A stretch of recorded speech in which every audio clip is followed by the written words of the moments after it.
Jim Harbaugh's all-star staff is almost complete. Greg Roman is now officially the offensive coordinator of this team, and that is the biggest hire, but Marcus Brady is also the passing games coordinator. Shane Day is the quarterback's coach, and if that sounds familiar, I'm going to tell you why later on. Sanjay Lal was hired as the wide receiver coach as well, so now that offensive staff is almost entirely filled, and I'm going to break down how this offense is going to look, so make sure to like and subscribe if you do enjoy this content, bro. It helps me out so much, and let's bolt up because I really like this offensive staff. And let's start off with the elephant in the room, Greg Roman. A lot of people are freaking out about Greg Roman because he sucked with the 49ers, he sucked with the Ravens, couldn't get the passing game going. Why is he the offensive coordinator for Justin Herbert, man? Listen, first of all, in Jim Harbaugh, we trust. Let's establish that. But also, everyone is going to tell you that Greg Roman is one of the best minds in football when it comes to running the ball. And when it comes to passing the ball, he has been mid at best. I'll give you that. But if you go down the list of quarterbacks that he has had and you want to make excuses for him, all of his quarterbacks have been more of a running threat than a throwing threat. So he was just using what he has, and he's going to tell you himself that he can improve his offense. Improve as a coach, reevaluate, retool.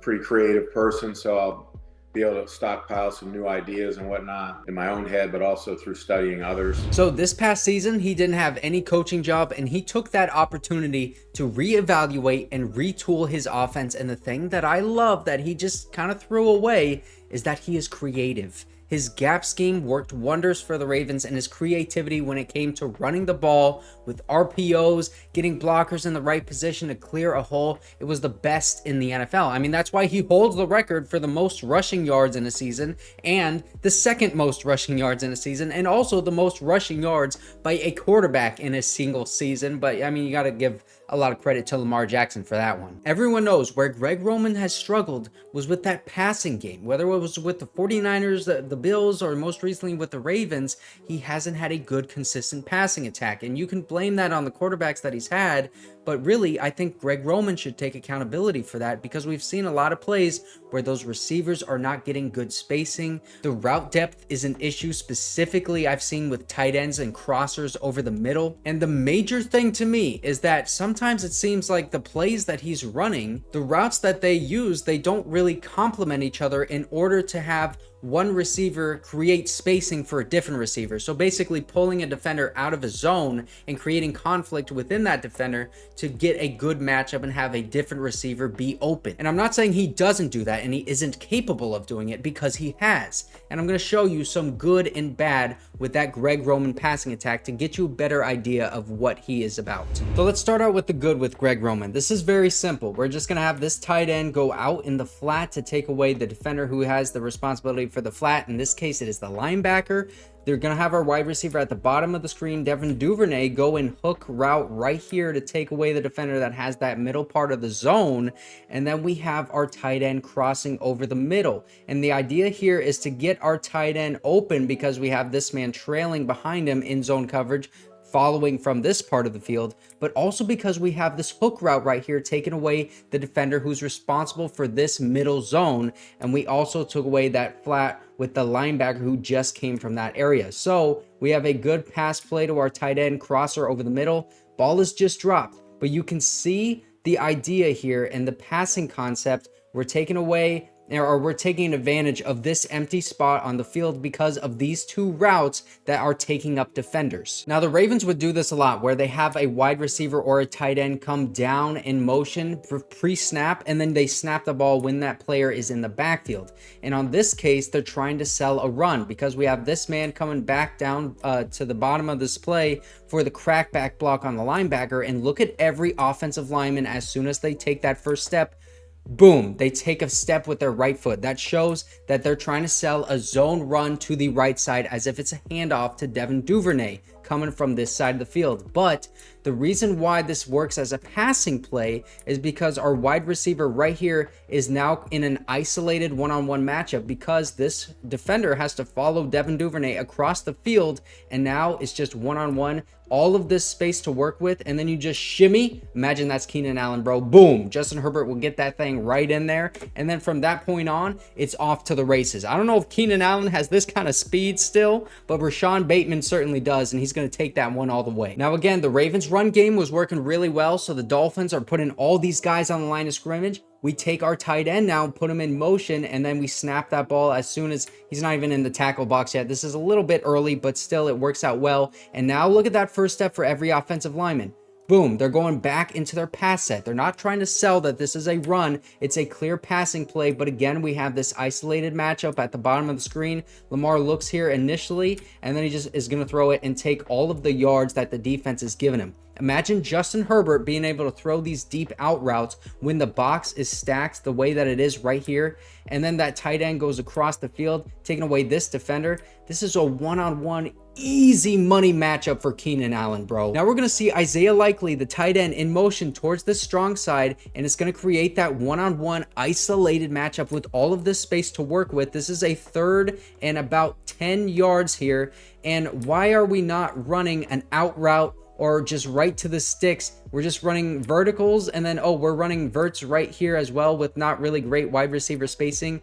And whereas our running back, our tight end is in blocking, and our other tight end is on the line of scrimmage blocking as well. Both of these tight ends are in to block, and we're just going to run 3 verticals like this. I mean, it looks like we have a double move right here where the tight end goes towards the outside and this receiver is going towards the inside to make even less spacing for our wide receivers. And this one-on-one matchup that we were cooking with all day, we don't just run a curl to the spot, the line to gain, or even an out route. I mean, we're not taking advantage of these matchups and the matchups that have been working. Now, this is what I don't like. We're going to see that again where we have this tight end in motion towards the bottom of the screen, but we have no routes developing at the top right here. We have our tight end coming from right here. Remember, this play started at the 50-yard line. He's going to run a crosser over the middle field with 1 yard of depth, bro, and the running back is right there.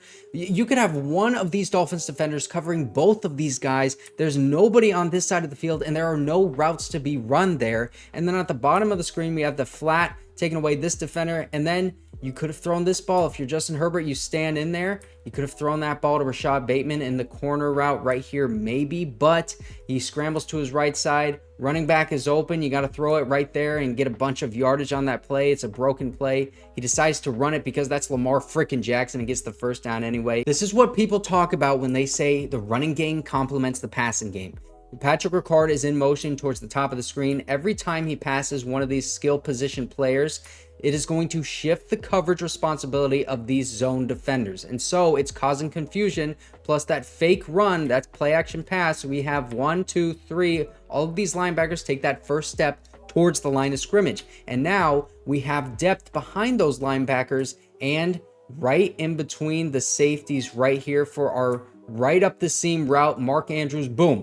But also, Lamar Jackson, he could have thrown this ball to Patrick Ricard wide open along the sideline, and this probably would have been a touchdown, but still, you can't argue with getting the ball. Oh, was that a touchdown anyways? It was, bro. Now we move on to Tampa Bay, and again, this tight end in motion towards the bottom of the screen, the strong side of the play. Look at the offensive line. First step, again, we're all trying to sell this run, a power run to the left side. It's going to suck in that linebacker towards this line of scrimmage. All of these guys are getting sucked towards this side of the play, but it opens up this gap right here because that linebacker vacated this area. Now we only have our outside corner against 2 routes that are being run slants over the middle, and we run those back to back so that one of those guys is certainly going to get open because you have to pick, do you take this guy and you follow him, or do you wait for that second man? This is a 3rd and long in the Dolphins game. Check out these 2 wide receivers, or these 2 receivers specifically, because this is a tight end. Look at the spacing right here. This is terrible spacing for wide receivers. And also, tight end Mark Andrews is running this route deep out, deep post right here. You could fit this in there if you're Justin Herbert. You might be able to. But this running back is just going up and doing a little hook route 5 yards up the middle instead of going out and maybe trying to pull this defender in towards the flat. It's just not good play design. bottom of the screen, you just have this man running a vertical, these two guys running hooks right towards the sticks, really curl routes right towards the sticks, and they're like 2 to 3 yards away from each other. It's just bad play design. So now you see that just because he's typically average in passing doesn't mean that he is completely incapable of passing the ball. I mean, he certainly can, but you can also see how he could use some help. And Jim Harbaugh, obviously with his West Coast offense, he is going to help out Greg Roman a lot, but Marcus Brady will too. He's the passing games coordinator who the Chargers seem to like a lot, and he was praised in Indy for his ability to prepare different game plans to attack specific defenses week to week. And he doesn't have a lot of good stats in his coaching career really to back up, that faith that the Chargers have placed in him, but he must have really interviewed well with Jim Harbaugh, and Jim Harbaugh has said, with that offensive staff and really with his staff in general, it is a very collaborative effort. If someone draws up a good play or has a good scheme for a specific defense in this specific week, he's going to take that into account and he will listen to him. And Shane Day is coming back to the Chargers as the quarterbacks coach, and he was the passing games coordinator and quarterbacks coach from 2021 to 2022, which were Herbert's best years stat-wise. And also in 2021, he was in charge of that passing attack that featured Austin Eckler, Keenan Allen, and Mike Williams, and they set franchise records for passing touchdowns, first downs, and scored the second most fourth quarter points in NFL history that year. Man, I did not know that. While Justin Herbert also set franchise highs in yards, touchdowns, and 300-yard passing games. That was all under Shane Day. And Shane Day and Justin Herbert, man, they have a very close relationship. And I think he was probably hired after Jim Harbaugh talked to Justin Herbert and said, hey, man, who should I hire to get you throwing the ball to the best of your ability? And he told him, hey, Shane Day. So Jimbo called him up and said, hey, I know that you just took another young quarterback, CJ Stroud, to the playoffs and set franchise records in that passing attack after taking over one of the worst offenses in the NFL, but Justin needs you, bro. And Shane Day not only coached up CJ Stroud to be legitimately one of the best quarterbacks in the league already, but he also coached up Jimmy Garoppolo in San Francisco to be a top 5 quarterback. And if there's anything that gives me hope for this passing game right now, it is Shane Day, because he was in charge of the best passing offense in Chargers history just a couple seasons ago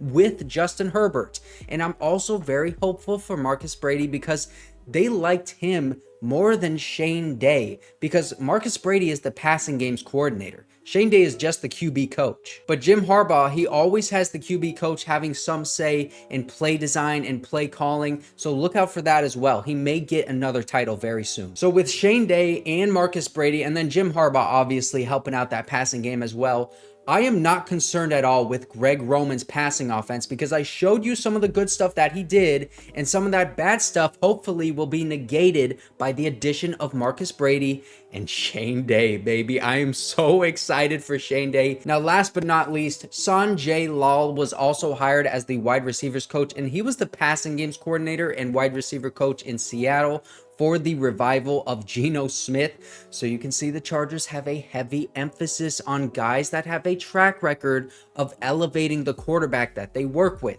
Sanjay also had a very diverse group of wide receivers with Jackson Smith and Jigba, who is a great route runner, DK Metcalf, who is an athletic freak, and Tyler Lockett, who is a speedster. So this offensive staff is basically complete now. We're just kind of waiting on like a running back coach to be announced, I think. But the emphasis here, it's very, very clear. Greg Roman and Andy Biscoff want a dominant offensive line and a tight end like Brock Bowers that can go and get that passing game going and can block in the run as well. And this passing unit has a lot of coaches with history of getting the best out of their quarterback. Jim Harbaugh's vision is definitely a run-heavy offense with deep play-action passes and taking advantage of Herbert's arm talent to keep the defense from stuffing the box with defenders in order to stop the run game. Greg Roman has never had a quarterback that can threaten a defense on a deep corner the way that Justin Herbert can. So this passing game is going to complement the run game so beautifully and in a way that Greg Roman has never had. I can't wait to see it. And I also can't wait to see what happens with Khalil Mack and Joey Bosa, because they might get traded and it might happen very soon.